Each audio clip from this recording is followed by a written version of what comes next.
入農曆7月啊，係時候同大家講下以前發生喺我身上嘅靈異經歷啦。傳嚟一聲好大聲嘅本嘅黑道啊，處決佢哋嘅叛徒啊，或者處決佢哋嘅犯人啊，你咁樣望咗窗嘅時候，眼尾睄一睄，跟住眼尾睄到啊，公司角落頭企咗個，你有冇聽到啊？我有啊，同阿媽講，媽媽咁啱你影嘅時候，有啲朋友啱啱路過，無啦啦突然之間好想嘔。Edmond 上次同我講呢啲就係典型嘅俾鬼滅。第一單嘢呢，就係話說好多年前啦，當時我係第一次去日本嘅，咁當時仲係同以前嘅男朋友啦，即係而家 ex 咗噶啦，咁樣一齊去啦。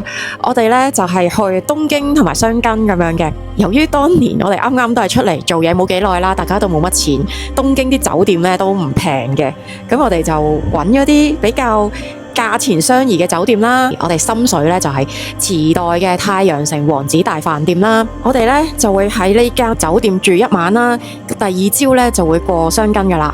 其實我原本住酒店呢，入房之前一定會敲門先嘅。我個 ex 呢係完全係唔信有呢啲嘢嘅人啦，敲都冇敲，一嘢就咁樣打開咗道門入去。我就已經覺得都冇計啦，你都門都開咗啦，係咪先？三晚佢再敲，唔好意思啊。小面咩聲？咁首先形容下間房啦，好細嘅，超細嘅長方形。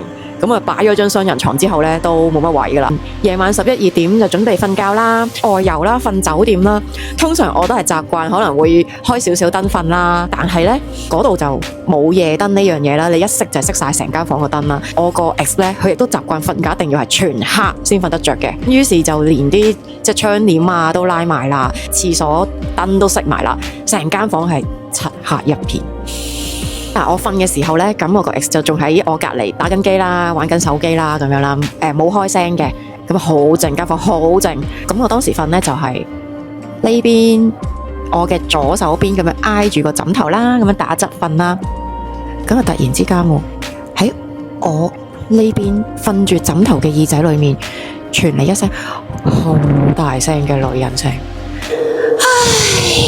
咁樣嘅嘆氣聲，好大聲，好清晰，我係嚇到，跟住我就即刻反翻轉另一邊，就扮冇事發生，就同我個 ex 喺度講啊，我哋聽日幾點出發啊？聽朝食咩好啊？即刻喺度講好多無關痛癢嘅嘢啦。我個 ex 就瞓咗先算啦，聽日先諗啦，打埋鋪機先啦咁樣。我嗰下係勁驚啦，咁就但係因為好攰。所以都瞓咗啦，瞓覺都冇事嘅。係後尾返到嚟香港，咁啊先至揾返呢間酒店咩料啦。原來我哋係揀中咗係好出名有靈異事件嗰間咯。我係雲海 fans 嚟噶嘛，咁聽佢啲字幕講呢，就係話嗰一間呢係啲黑社會啊，日本嘅黑道啊，處決佢哋嘅叛徒啊，或者處決佢哋嘅犯人啊，就會用嗰間酒店嚟到行刑咁樣啦。第二朝呢，就晨咁早出發去咗箱根啦。咁我哋繼續強調呢，我係好窮嘅，當時我哋兩個都冇錢嘅，咁想住溫泉旅館呢，都冇得揀啲貴嘅嚟住啦，我哋就係揀咗一啲係比較平啦，比較舊啦，同埋亦都唔近車站嘅，因為都唔識日文，冇叫旅館嚟車我哋返去啦。我哋就拖住喼行啦，都幾遠嘅喎，都要入咗啲小路啊，咁啊隔離有啲樹啊，有啲小河流啊咁樣啦。去到間旅館入邊都乾淨嘅，雖然就有啲殘舊，都有其他人住嘅啫，唔恐怖嘅當時。咁當時呢，我就係着住件咁樣嘅白色嘅長羽絨褸啊，因為當時都係冬天啦，好 Q 凍啦。嗰件羽絨褸呢，入到房呢，就掛咗喺窗邊有個衣櫃入邊嘅。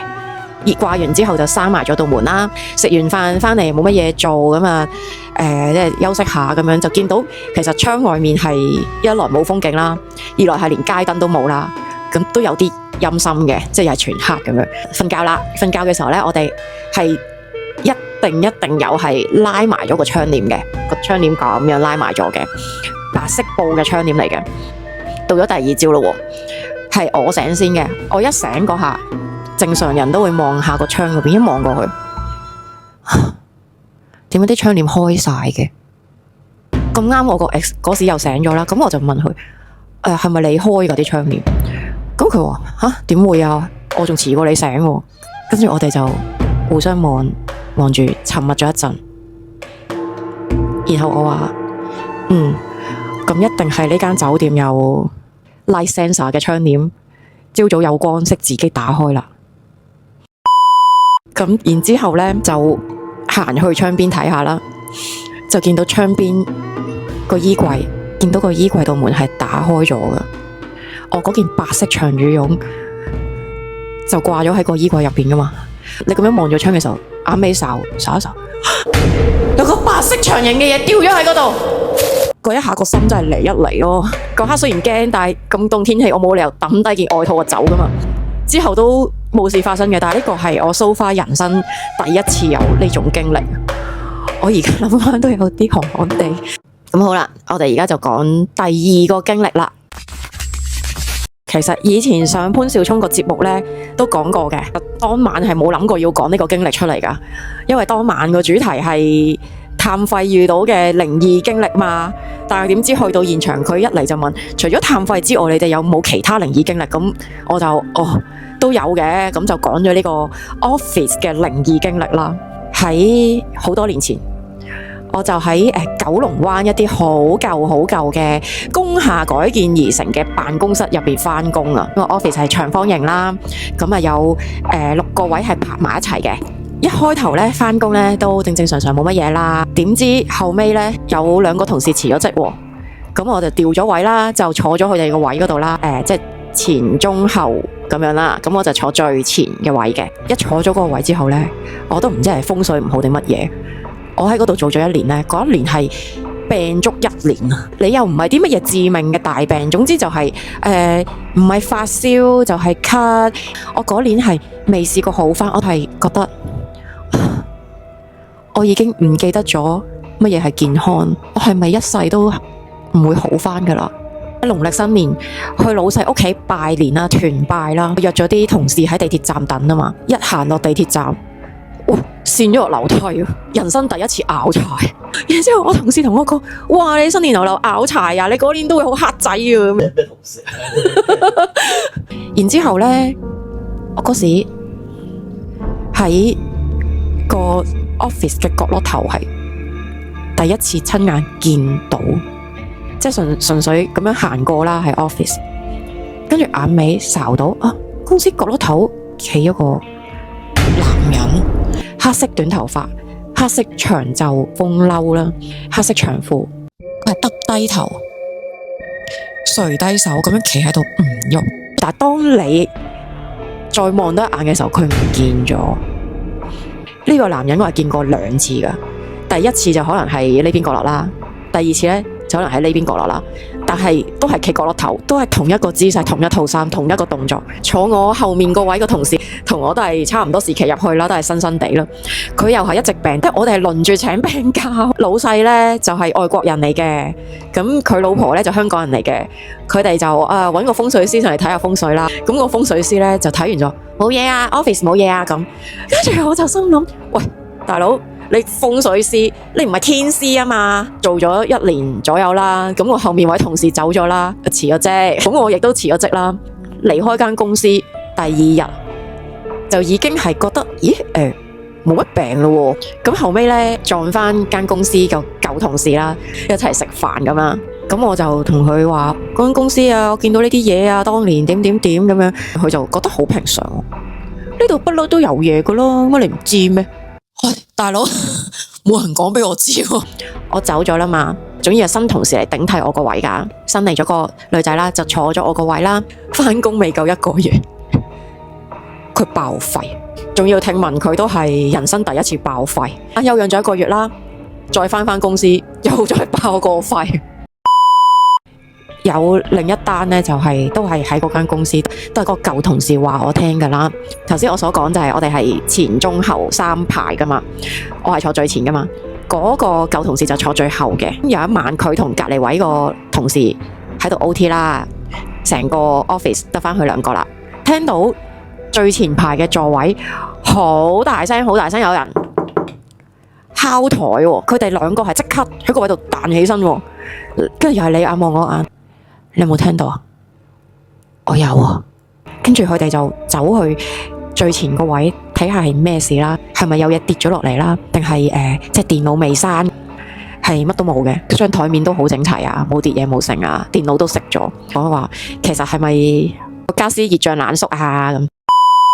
然後佢就講咗單真係好堅嘅俾我聽。話說嗰個 office 咧就其實係分兩邊嘅，我以前坐嗰邊咧就係細 office 嚟嘅，另外仲有一邊係大 office 嚟嘅。有啲同事咧就會係 weekend 翻去 OT 咁啦。有一日有個女同事咧就帶住佢個仔仔翻去 OT 喎，個仔仔大概就係小學生啦。office 入邊咧就有另一個同事就早過佢哋翻嚟啦，就坐咗喺度 OT 嘅，咁啊叫做Joey 咁啦。咁嗰個媽媽嘅同事咧就坐喺自己個位度好勤力咁做嘢啦。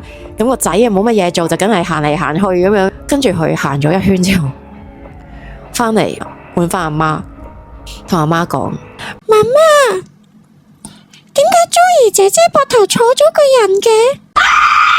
跟住佢阿媽驚到即刻嘢都唔做咧，咁啊拉住個仔走咯咁樣。我問翻個同事，我話：喂，嗰個咁冇義氣嘅，喂，唔嗌埋阿 Joey 姐姐一齊走嘅。有時經過九龍灣咧，嗰個工廈都仲喺度嘅，但係間公司實際上仲有冇營業或者搬咗咧？咁我就唔清楚啦，都好耐冇同嗰邊啲人聯絡啦。第三件事咧，就係都喺潘少聰節目講過嘅。咁有部分嘅觀眾咧係知道我嘅其中一個興趣咧，就係廢墟探索啊。話說咧，咁灣仔咧就有啲防空洞噶嘛，都唔少嘅傳聞啦。日軍侵華嘅時候，啲人想逃走個防空洞，點知一個炮彈就射咗入去，就炸死咗好多平民喺入面啦。咁所以咧，佢而家個防空洞出邊咧就起咗一個土地廟。細細座嘅，咁就攞嚟鎮壓入邊啲亡靈咁樣啦。咁但係呢個只係網上嘅傳聞啦。Edmond 都去過，佢話其實嗰度不嬲灣仔區都好多呢啲靈異事件，所以嗰個土地廟都未必係純粹係貨嗰個航空洞，即係可能係貨灣仔嗰條街咁樣啦。入到去就我有同伴一齊嘅嗰次，咁我哋就分頭行去影相啦，因為影相你又想節省時間啦，一來二來又唔想大家入大家鏡啦。咁入邊好黑，超級黑，一滴光都冇。當時我係用 iPhone 影嘅，拎住燈啦，拎住 iPhone 啦，一邊行一邊影啦。咁去到某個位，就係呢張圖呢個位啦，就有個係英國製造嘅抽水馬桶啊，零零舍舍得一個喺呢度嘅啫。咁我見到就影相啦，係咪先？有用開 iPhone 你都知，你影完之後你左下角會有一格好細格係 preview 嚟噶嘛。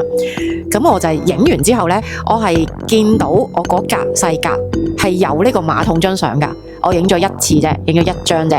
咁啊行完一圈之後啦，出去之前咁循例 check 一 check 啲相，睇下影成點啊，有冇手震啊咁啦。